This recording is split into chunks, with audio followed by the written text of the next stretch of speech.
Vandag begin ons nou met ons amptelik met ons reeks vir ons tema wat ons hierdie jaar oor wil gesels en waarop ons baie gaan stil staan. Nou, hierdie reeks en hierdie tema metamorfose, volgende gaan ons praat oor die basies van disippelskap, maar dit gaan oor ontsluit jou geestelike transformasie met gesonde disippelskap. Nou, van die mense wat nou al van die begin van Graan hier af is, ken vir Matt Hatch. Matt Hatch sit in Leeds in Engeland. En hy toe ons begin het met Granendal, was hulle deel, Mosaïek gemeente was ondersteunend vir ons gewees. 'n Paar van ons het oorgegaan na hulle kerkbank konferensie toe en hy het 2 jaar terug die boek uitgebring, Metamorphosis, wat hy bietjie sy verhaal vertel, maar ook die hart van disippelskap deel. En hoe deel 'n mens jou geloof? Hoe groei jy in jou geloof? En vir die van julle wat nie Matt ken nie, ek en hy het so 'n week terug het ons het in 'n lekker Zoom gehad. Toe sê ek vir Matt, wil jy nie vir ons net 'n kort hallo sê videoetjie maak dat almal die gesig kan sien agter die ou van wie se boek ons gaan baie praat. Nou, die boek kan jy op Amazon kry as jy daai Kindle pakket van hulle het, is hy gratis. Maar die volle boek is op Kindle beskikbaar, maar ons het die voorreg dat ons die studiegids gekry het en slegs vir ons gemeente se gebruik kan ons die studiegids vertaal en gebruik. So wat gaan gebeur is elke Sondag na kerk teen Maandag stuur ek vir julle die week se gedeelte wat vir persoonlike stilte tyd is. So jy kan dit op jou foon lees, maar dalk kan jy dit print en later dan vir jou die hele bundel bymekaar vasstypel. So as jy nie op die e-pos stelsel is nie, moenie bekommerd wees as jy op die WhatsApp is, ek gaan dit daar ook deel. Maar voor ek verder gesels, kom ons wys julle gou-gou hoe Matt lyk en ons hoor gou-gou die vinnige 1 minuut boodskapie van hom. Dankie Marley.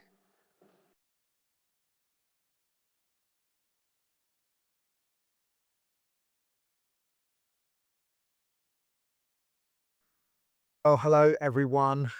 My name is Matt. I just want to send lots of love and greetings from Mosaic Church here in Leeds, in the north of the UK. It's very cold, very wintry around here, probably the opposite of what you're experiencing.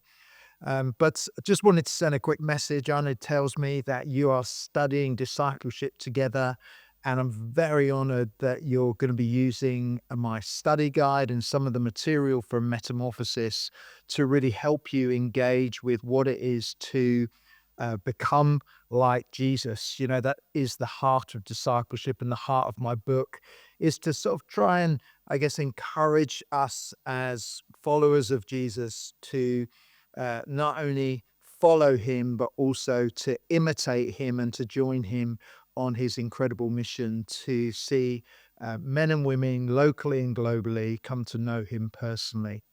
So I'm absolutely thrilled that this is the journey you're about to undertake as a church family. And I'll be praying for you that you really do meet with God in his word, and you feel at the end of the process not only challenged to go deeper in your relationship with God yourselves, but you'd feel really equipped to be someone who disciples those people around you that are seeking God. So God bless. Thanks so much for using the material, and I do really hope that it's beneficial for you personally, but also as a church family. All the best. Dis hy. Dis Matt. Dis die gesig agter baie van die goed wat jy gaan lees.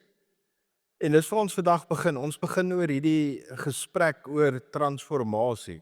Want dis wat disippelskap beteken. Dit beteken 'n verandering. Ons het nou al gepraat oor om getransformeer te word vir God se heerlikheid. Ons het verlede week gepraat oor 'n vars begin. Wat partykeer gebeur as 'n mens die woordjie disippelskap sê, dan is daar 'n klomp mense wat sê, "Hæ? Daar was mos 12 gewees, so dis okay, ons genoeg gewees." Dan sou die mense wat sê, "Dis ek het nie 'n klou wat dit beteken vir my nie." Dan sou 'n groepie wat sê, "Ek is nou lankal 'n kind van die Here, ek hoef nie na hierdie te luister nie, ek weet." En dan is daar van die wat dalk net is soos, "Okay." Maar ek wil jou uitdaag vir al die mense wat al lank vir Jesus volg, nê. Begin dalk vars. Herevalueer dalk waar jy in jou lewe is ten opsigte van disippelskap. Hoe jy oor dit dink, hoe jy dit verstaan, want net dalk deur die loop van tyd het jy lou geraak. Jy dink nog jy is 'n disipel en aan die brand vir die Here. Maar dalk gaan hierdie jou net inspireer om weer te kom op die plek waar God wil hê jy moet wees. En dis waaroor dit gaan, om te wees waar God wil hê jy moet wees. So die beeld van die hele reeks gaan oor metamorfose. Dis die konsep van 'n wurm wat ontwikkel en op die einde van die dag 'n pragtige skoenlapper raak. Nou, ek het maar 'n mooierige wurm daar probeer opsit. Ek wou nou nie 'n van daai grillerige goed wat hulle op Survivor eet en goed opsit nie. So ons begin maar as 'n wurm. Ons het verlede week gesê die Bybel sê ook al is ons niks meer as 'n wurm nie. En ons wil oor dit praat. Want God roep ons en sê, maar ek wil jou verander. Hierdie hele konsep van metamorfose, hierdie groot woord, beteken eenvoudig geestelike groei. Geestelike transformasie, geestelike verandering. Maar dit gebeur nie van self nie. Daar's iets wat binne moet gebeur as hierdie rispe in daai kokon ingaan. Wat moet gebeur? Daar's energie by betrokke. Daar is genade by betrokke. Daar's goed waaroor die rispe nie beheer het nie. Maar dit gebeur en die transformasie vind plaas. In ons lewe, as gelowiges, noem ons dit disippelskap. Disippelskap begin by jou en dis veronderstel om uit te vloei na ander toe. Hierdie is 'n reis waar ek en jy saam moet leer. Julle sal baie keer hoor, ek praat nie sommer van ek het dit of dis hoe ek dit verstaan nie of ek gaan vanoggend met julle praat nie. Want alles wat hier gebeur, of jy daar sit en of jy hier sit, is 'n reis. Want waar ek met mense gesels wat hier voor my sit, is ek besig om my transformasie te ondergaan.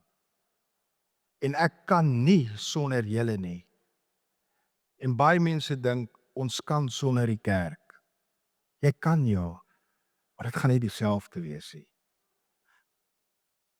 Dit gaan nie dieselfde wees nie. So op hierdie reis van transformasie leer ons saam, ons groei saam en ons leef ons geloof uit. Gisteraand het ons iets beleef van 27,000 mense wat amper hulle geloof kom verklaar. Terwyl ons gisteraand gesing het, het ek op 'n stadium opgekyk in hierdie pragtige stadion na die swart lig en ek het net in my hart of in my binneste beleef van ontsettende groot stryd wat aan die gang is in hierdie wêreld. Daar's 'n stryd tussen God se goed en die wêreld se sleg. En disippelskap vra vir ons draai weg in die soeke na die wêreld se sleg en draai na die soeke wat God vir jou wil bestem. Paulus, Romeine 12 vers 2 sê, julle moenie aan hierdie sondige wêreld gelykvormig wees nie, maar verander word deur die vernuwing van julle denke, sodat julle goed kan onderskei wat die goeie en aanneemlike en volmaakte wil van God is. Ons moenie aan die wêreld gelyk raak nie. Hy sê ons moenie, bly weg van hom soos die wêreld lyk. En as jy terugdink 2 weke terug het ons gepraat van hierdie refleksie van God wat in ons moet wees, wat ons moet skyn. En die eerste vraag wat jy dalk vir jou kan vra, maak nie saak waar jy op jou geloofsreis is nie, is waarna is jy besig om gelykvormig te raak? Raak jy meer soos Jesus? Jy dalk net ou wat in die middel rondloop. Partykeer dink mense oor die persoon, ek's 'n Christen, partykeer wonder hulle. Of is jy dalk net so dat as jy wonder, as jy vir iemand gaan vra, wie is jy? Ek gaan hulle vir jou sê, o, jy is dit, maar gaan hulle dalk vir jou sê, ek dink jy is volgeling van Jesus. Dit bedoel ek nie noodwendig letterlik hier, figuurlik. Hy sê, die idee is, ons moet hierdie ding verander, ons denke. Ons wêreld werk baie op 'n manier van hoe jy voel. Jy het agtergekom die wêreld het verander van feite na gevoelens. Die wêreld het verander na my waarheid in plaas van na God se waarheid. Nou as jy gisterand by Passion was, Louis het op 'n stadium gesê, as jy vra wat is jou wil, moet jy eintlik net vra wat is God se wil. Want dis nie jou wil nie, dis God se wil. Dis jou denke ook. Dis nie wat jy moet dink nie. Wat wil God hê moet in jou denke leef, dat jy daarna vernuwe word?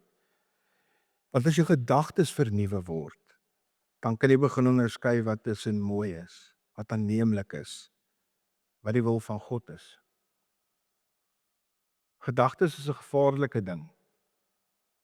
Want baie keer dink jy ou goed wat jy nie moet dink nie, maar partykeer is dit die wonderlikste ding as jy aktief begin werk om jou brein te fokus op hoe jy moet wees.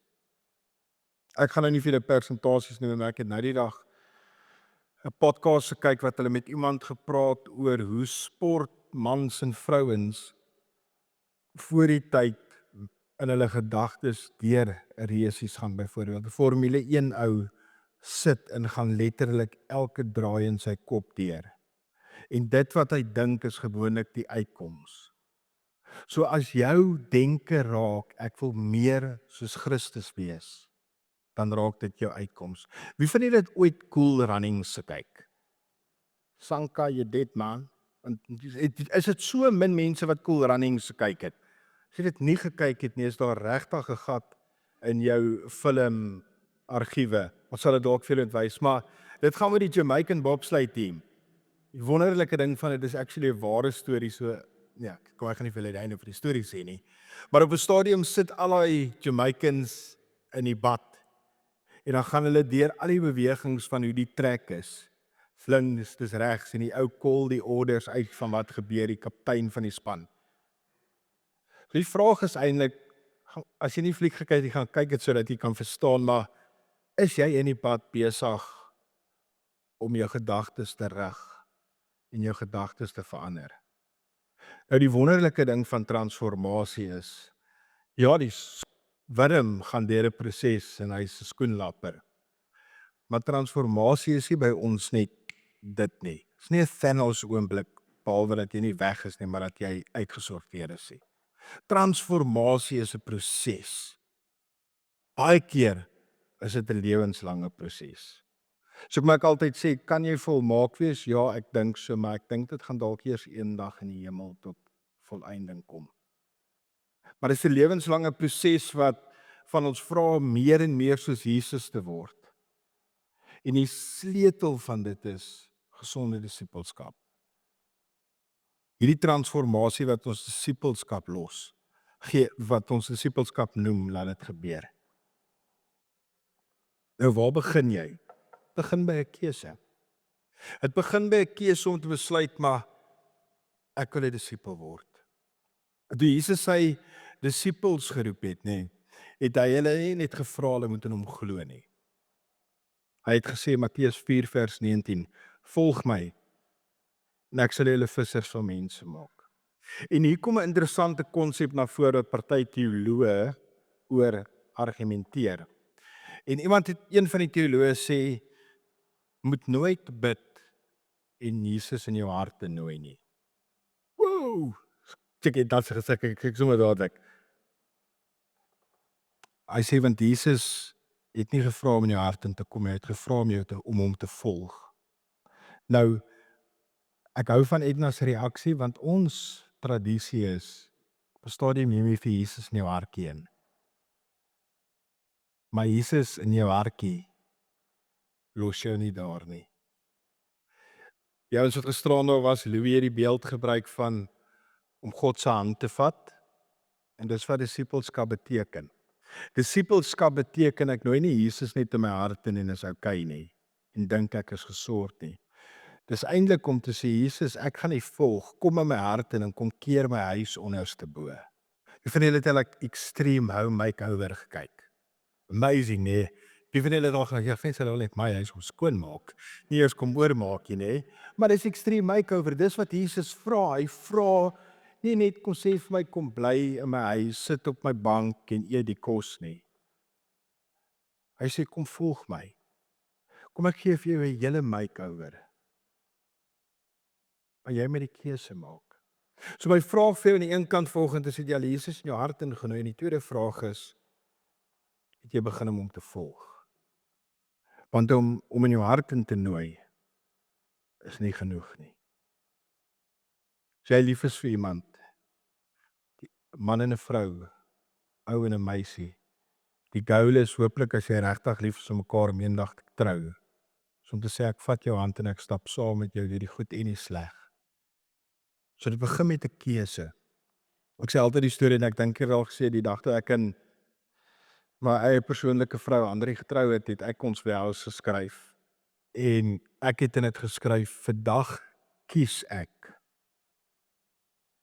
Want ek het geweet daar gaan 'n tyd kom wat ek nie meer so gaan voel nie. Wel, laat ek liewer sê ek het geweet daar gaan 'n tyd kom wat sy nie meer so gaan voel nie, want dis actually met my met wie sy getrou het. Maar ek moet keuse maak. Jy moet 'n keuse maak om Jesus te volg as jy disipel wil wees en dit moet 'n aktiewe keuse wees.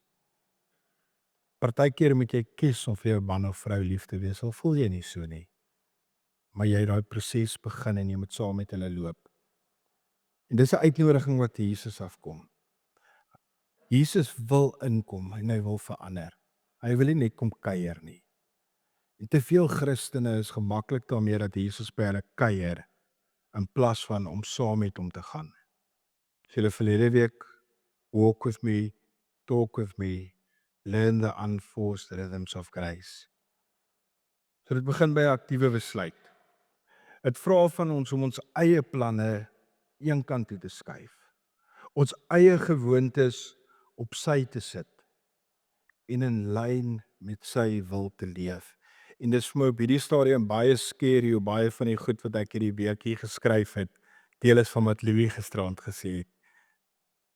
Dit lyk my dis 'n boodskap wat God vir die wêreld dalk het om te sê, dis weer tyd dat julle begin om disippels te word. Dis weer tyd dat julle begin om getransformeer te word en te besef om my te volg is belangriker as enigiets. Die ander wonderlike ding is, Jesus het nie net individue geroep nie. Jesus het sommige gemeenskappe geroep.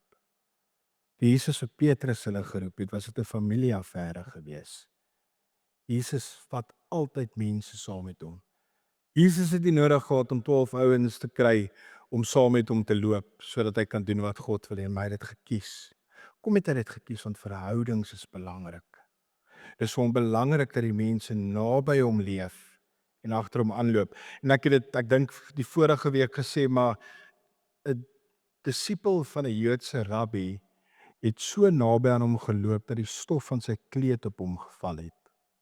En dis wat disipelskap vra, dit begin by daai keuse om so naby te wees dat dit wat op Jesus sit, op jou sal afval. So dink daaroor, is jy besig om Jesus regtig te volg? Of kyk jy dalk net hoe ander dit doen? Kom jy kerk toe? Kyk hoe ander Christene hier is en mense van wie jy hou en wie jy lekker koffie drink?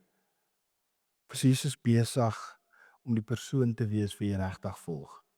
So, disipelskap begin nie bo, begin nie hier nie, want hierdie wat hier gebeur is baie keer net 'n oomblik, maar dit wat hier vassteek is vir ewig. So die verandering begin soos 'n rispe en aan die begin sê jou rispetjie so dingetjie wat so kruip. Maar dan gebeur die proses van in 'n paapie ingaan en dan kom hier die groot dag wat hierdie rispe uitkom en hy sê die wonderlike skoenlapper. Onthou toe ek op skool was, baie jare terug, hulle agterkom toe was altyd baie skoenlappers in die lug en ons was al hoe minder raak. So dalk 'n butterfly world tripie reël vir ons, dat ons bietjie gaan kyk hoe skoenlappers wil lyk. Maar dit begin by die rispe. Ek weet nie waar jy op jou geloofreis is nie, maar ek weet dat die waarhede van disipelskap en dat dit 'n proses is en dat dit verandering moet wees is 'n beginsel wat vir elkeen van ons daar is.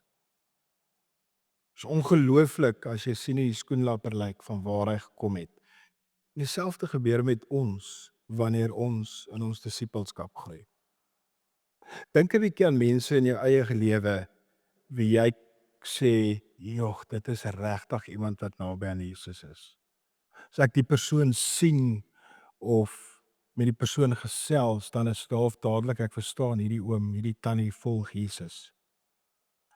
Want dit is die resultaat van die proses wat gevolg is. En dit sal gewoonlik vir jou so jong in die begin was dit maar rof gewees. Dit soos jy groei, raak dit al hoe makliker. 2 Korintiërs 5 vers 17 sê, daarom as iemand in Christus is hy 'n nuwe skepping. Die ou dinge het verbygegaan, kyk, hulle het nuut geword. So disippelskap begin by soos hierdie geestelike kokon. In hierdie kokon spandeer jy tyd in gebed, jy lees die Bybel, jy spandeer tyd saam met ander gelowiges. En as hierdie goed begin gebeur in jou lewe, dan begin God jou verander. 'n Brood, hoeveel bestanddele het 'n brood? Min of meer getalgewys. En nou praat ek nie van die pakkie wat jy koop by Pick n Pay met alles klaar ingegooi. Ek sê, Marley, hoeveel bestanddele het 'n brood? Jy's 'n bakker. 4, 3, 4, hang af wat die budget is, nê. Selfs met disipelskap. Jy kan nie groei nie, jy kan nie verander en 'n sekere deel in jou lewe uitsny nie. Dis wat die wonderlike ding van ons geloofsfamilie wat hier is, dit wat ons op 'n oggend hier saam ervaar en beleef, die vreugde, die lekkerte, die mekaar sien, die uitsien na 'n Sondag, want ons weet, ons gaan mense sien wat op dieselfde reis as ons is. So dit begin by die proses in jou, waar God ons meer verander. Nou hier kom die moeilike ding. Julle het nou gehoor, ek is 'n ongeduldige persoon hè. Vind julle is ongeduldig?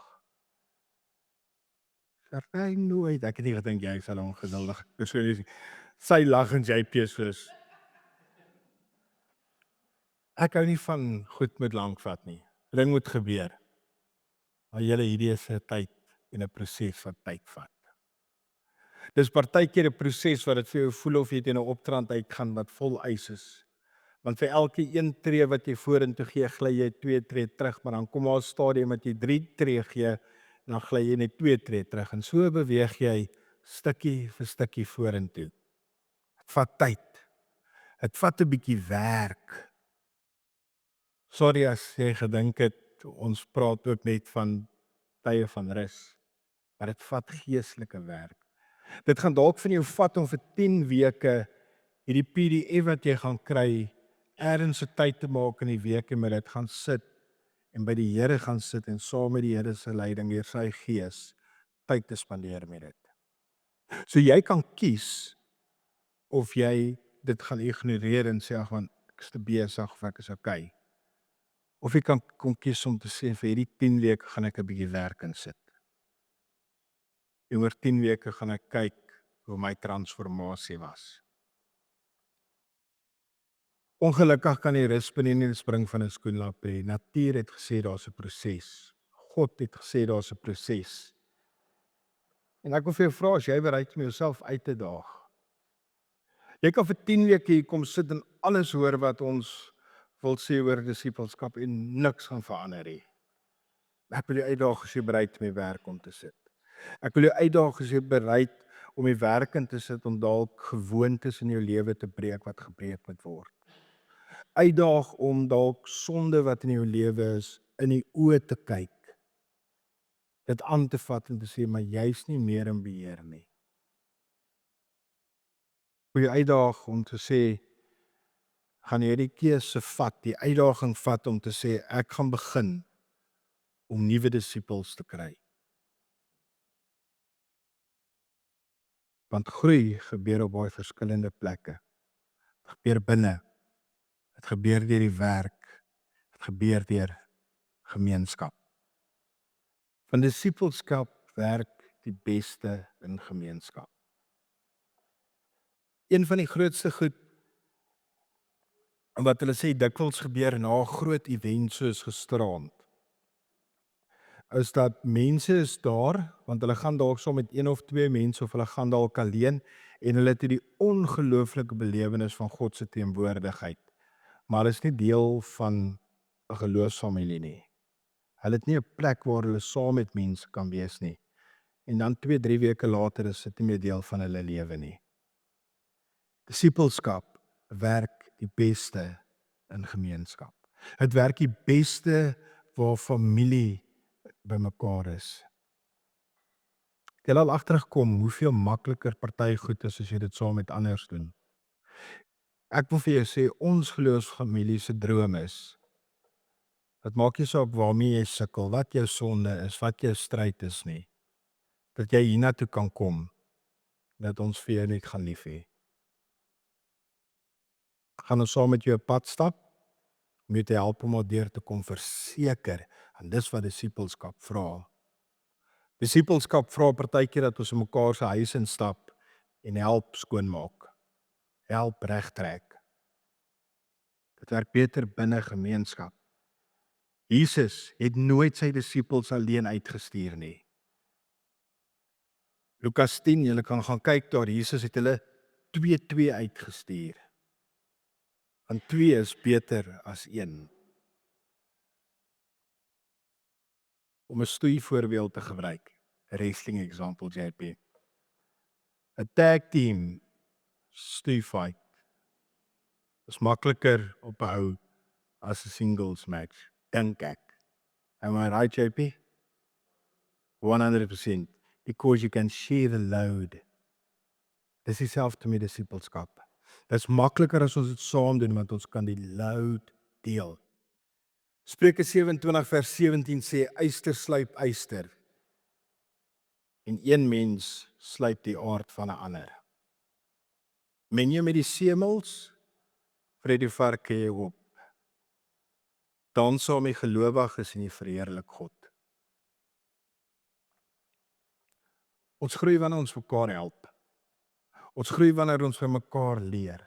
Ons groei wanneer ons mekaar reg help, maar ook wanneer ons mekaar aanmoedig wanneer ons sien jy kry swaar. En hoe gaan ons sien jy kry swaar? As jy deel is van die gemeenskap. As jy betrokke is, as jy hier is en die keuse gemaak het om 'n disipel te wees. So dink nou 'n bietjie hieroor. Wie loop hierdie pad saam met jou? Wie is daar om jou te ondersteun en wie ondersteun jy? Want disipelskap is 'n neem en 'n gee. Het jy iemand wat saam met jou die pad stap? Dalk moet jy 'n keuse maak om te gaan kyk wie in jou lewe ken jy wat dalk volgens jou beoordeling 'n beter disipel is. En moet jy dalk vir daai persoon gaan sê, hoorie, sal jy my dalk 'n bietjie help? Kan ons dalk eenmal 'n maand by mekaar kom vir koffie en sommer net oor die lewe chat en goed waarmee ek sukkel en dat ons dit dalk 'n bietjie kan bounce by mekaar.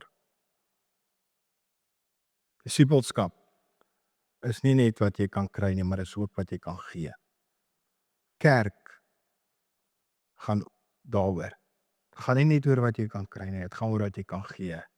As jy ooit na hierdie geloofsfamilie toe kom en dit gaan vir jou oor wat jy kan kry, dan wil ek vir jou sê, gaan jy baie uitmis. Dit gaan ook oor wat jy kan gee. En as jy hierdie proses van die rus vervolg en jou eie geestelike transformasie ondergaan, dan begin hierdie verandering in jou lewe wys. Dit begin opvallend raak dat jou lewe verander. Hoe meer opvallend is dit as 'n wurm as 'n skoenlapper uitkom? Dis opvallend, want gewoonlik is die eindproduk baie mooier. Hoe mooi gaan dit nie wees as ons as geloofsfamilie saam verander nie. As ons saam getransformeer word na die beeld van Christus uit 'n keuse om volg, saam met ander groei, en dit begin in ons lewens wys. Dat mense in die winkelsentrum, as jy verby hulle stap, iets voel. Dat die teenwoordigheid van God se Gees so in jou is, dat mense dit kan ervaar en sien. Transformasie moet sigbaar wees. Maar daai is een van die moeiliker goeders. Want dit is een van die plekke waar ons so maklik vou. In 'n oomblik van die taxi wat voor jou inswaai, of die kassier agter die til wat te stadig is, of die persoon voor in die tou by jou wat X, Y of Z doen of voor jou indruk, is so moeilik, Want dan is dit wanneer daai moeilike proses kom dat jy dalk partykeer so 'n bietjie teruglei. Wil jy jouself bietjie meet, Galasiërs 5 vers 22 tot 23, redelik bekende vers, maar ek lees dit vinnig vir julle. Maar die vrug van die Gees is liefde, blydskap, vrede, geduld. Julle het nou al baie keer gehoor, is iemand soos 'n taf is vir my, Charney. Vriendelikheid, goedheid, getrouheid, sagmoedigheid, selfbeheersing. Teen hierdie soort dinge is daar nie 'n wet nie. So dis okay. Dis wat ons wil wys. Hierdie vrugte van die Gees wys dat God besig is om binne ons te werk. So as ek meer geduldig begin voorkom, dan kan my vrou sien ek is besig om nader aan Christus te kom. Dis 'n voorbeeld. As jy 'n harde persoon is, maar jy begin meer sag raak teenoor mense, jy raak sagmoedig, gaan mense dit agterkom. As jy 'n baas is by jou werk wat nie baie selfbeheersing het nie, en die sekretaresse kwaai behandel en vinnig jou geduld verloor, kwaad raak, en jy begin meer 'n vriendeliker baas raak, meer geduld het, meer selfbeheersing het, en die mense begin wonder, wat gaan hier aan? En dan begin daai geleenthede om vir mense te vertel. Want ergens gaan iemand krak en sê, hoekom is jy nie meer so ongeskik soos jy altyd was nie? Want partykeer hou mense daarvan, dan weet hulle ten minste jy is kwaad vir hulle. Dan kan jy vir hulle sê, weet julle, dis deel van my transformasie, dis deel van my groei. En die laaste een is jou verandering beïnvloed ander. Hierdie is die mooiste deel. Transformasie is nie net vir jou nie, dis vir jou ook om verander te gee. Wanneer God jou verander, wil hy hê jy moet ander help. Ander moet ook daai vreugde ervaar. En julle, dit beteken nie as jy nog 'n rispe is dat jy nie 'n ander rispe kan help nie. Want God rus jou toe om daar waar jy is te kan help soos jy moet. Hy wil hê jy moet ander help sodat hulle die vreugde kan ervaar. Gees 18 vers 19 tot 20 is. Dit saam met hierdie teks wil ek vir jou 'n uitdaging gee.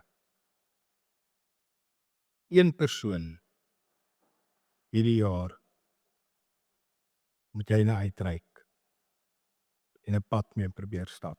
Nie iemand wat klaar 'n Christen is nie, of wat kom ons sê klaar in 'n ander kerk of 'n plek is nie. Iemand wat nodig het om by geloofsfamilies uit te kom. Iemand wat nodig het om 'n pad saam met 'n ander gelowige te stap dalk iemand wat nog glad nie gekies het nie. Want hierdie Matteus 28 vers 19 tot 20 is nie net geskryf vir dominees, kerkraadslede, selgroepleiers en sulke mense nie. Dit is geskryf vir elke gelowige.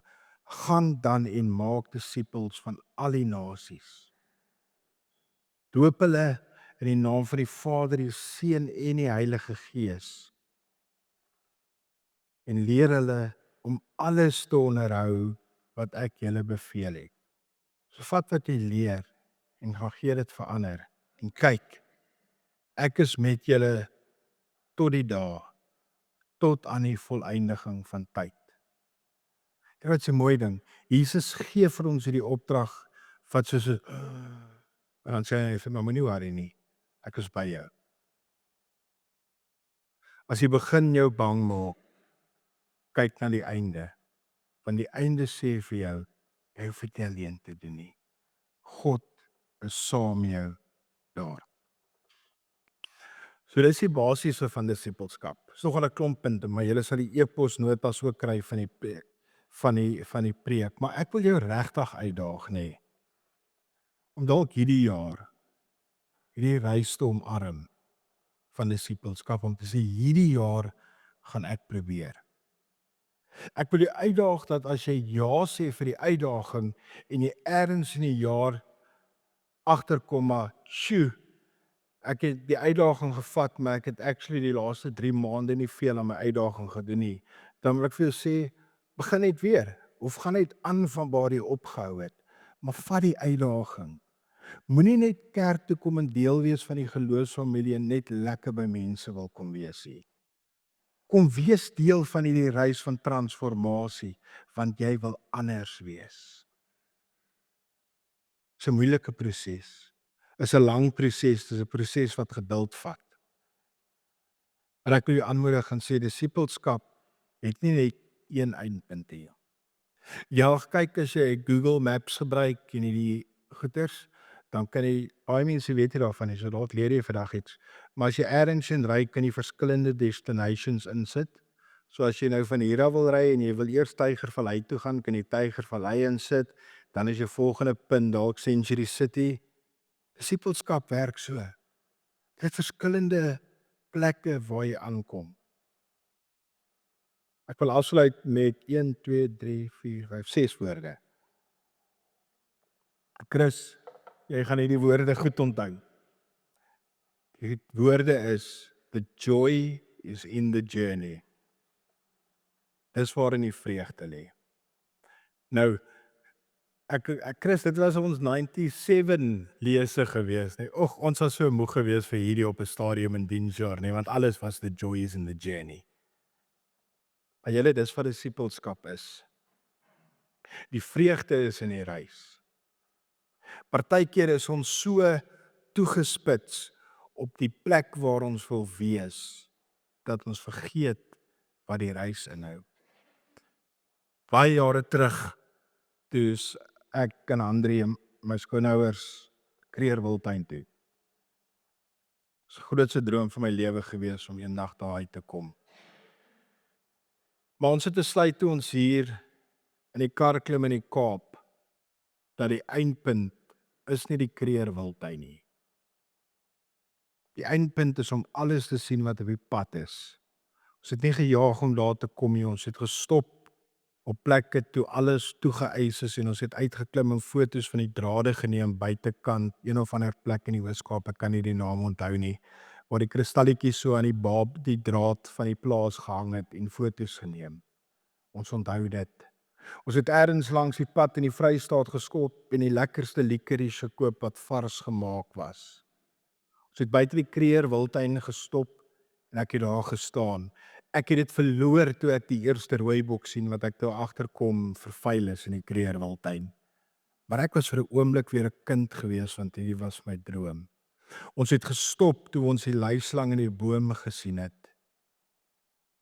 Ons het uit die Kreerwiltuin gekom, ons het die wonder van Graskop en sy koue beleef. En ons het so teruggery, Kimberley verby, by een of ander park daar naby ook oorgeslaap. Daar ene. En toe ons hier stop, is dit wow. Want die goal was nie net die Kreerwiltuin nie, die goal was die reis gewees. En dis wat disippelskap ook is. Disippelskap beteken nie net jy leef sodat jy eendag in die hemel kan kom nie. Jy leef sodat dit wat jy hier doen op aarde ook lekker is. Ek wil tog vir julle 'n storie vertel om vir julle die beeld nog 'n bietjie vas te maak. 23 jaar terug, toe ek 'n jeugwerker. Ek het dit al vertel, maar ek gaan dit weer vir julle vertel. Dan hou ek nie van stories oor vertel nie. Ek en 'n klomp jong manne, naskoolse ouens soos Jeffries toe om te gaan bodyboard, ek het amper verdrink. En toe op 'n avontuurkamp en op pad terug, die venture wat ons gehad het, net buitekant, ek dink Rossonville, tussen Rossonville, Robertson, daai area. Ja, ek het die, maar buitekant, waar het ons honeymoon gehou, liefie? Robertson, daarso. Begin hierdie venture verrit. Ek is soos, oh my word, dis nag. Dis toe selfone ook nog nie baie syne gehad het. Toe was daar nog daai plekke waar daar nie syne was nie, onthou julle dit? Die ding is hit en ons stop en ons maak oop en ons sien die water. Maar ons sien deur in die verte is daar 'n lig wat brand. En twee van hierdie crazy young adults besluit maar hulle gaan na daai lig toe hardloop en hulle gaan water haal. En hulle het gehardloop, hoor. Al wat ons gehoor het is hoe hulle val en hoe takke breek en hoe hulle lag. En op 'n stadium raak alles net choopstil. Lekker soos, dis weird. Kom is hulle ewe skielik net stil want hulle kan nie al by die lig wees nie. So 5 minute later toe begin ons weer takke oorbreek en ons hoor hoe val hulle en hoe lag hulle en goed. Hier kom hulle met die water aan. Ek is soos, wat het gebeur? Hulle was net stil gewees. Hulle sê nee, hulle het so gehardloop en op 'n stadium toe hulle weer oor 'n bos val, toe kom hulle agter hulle het nou net verby 'n plaasdam gehardloop vol water. En in daai oomblik besef ek net partykeer kyk ons so daar dat ons partykeer die antwoord reg langs in ons miskyk. Want ons goal is om daar te kom, want daar gaan ons kry wat ons soek. Maar hierdie reis van disippelskap gee God jou partykeer op die onwaarskynlikste plekke, die onwaarskynlikste uitkomste. The joy is in the journey. That's exciting. Is nie altyd maklik nie. Partykeer is dit vrek moeilik. Maar die joy is in die journey. Want as jy klaar is, jy sien hoe jy en jou familie getransformeer word na die beeld van Christus, is daar 'n groot stuk dankbaarheid en 'n groot stuk mooi. So ek daag jou uit. Ons gaan lank met hierdie temas sit. Jy gaan baie oor hierdie goed hoor. Jy gaan partykeer dink, "Oh my word, kan Arne nie net iets anders sê nie." Maar ons gaan in hierdie topik sit tot dit deel van ons DNA is. Want ons glo dat God ons wil transformeer sodat ons al hoe meer in sy beeld gevorm word en hom kan verheerlik. Kom ons bid saam. Here Jesus, dankie dat U ons nooi om op hierdie reis te gaan, Here.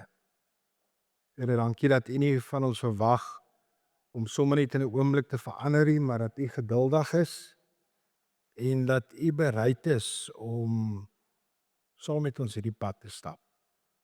Here, ek wil bid vir ons as geloofsfamilie, Here, dat ons op hierdie pad wat elkeen loop sag met mekaar sal wees.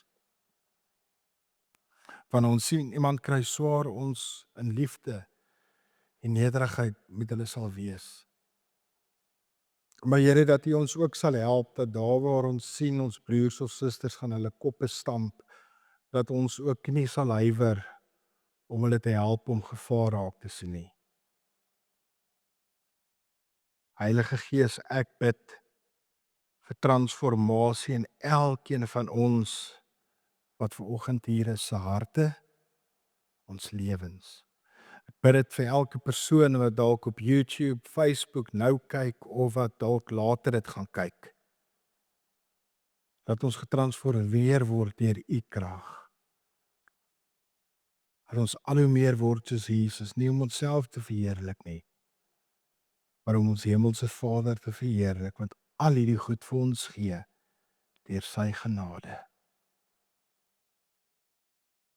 As jy gemaklik is en jy die seën van die Here wil ontvang, kan jy jou hande oopmaak. Hulle het gisterand by Passion gesê dis niks magic nie, maar dis net die simbool van dat jy God se genade ontvang. En ek seën julle met die genade van ons Here Jesus Christus. Ek seën julle met die krag van die Heilige Gees wat jou wil lei en jou beskerm, en jou wil transformeer om te word wie jy moet wees in Christus. Mag sy Gees jou lei om dit nie alleen te doen nie, om dit saam met ons te doen. Mag sy Gees jou lei om dit nie net vir jouself te doen nie, maar ook te doen sodat jy dit met ander kan deel. En die gemeente van die Here sê saam, Amen.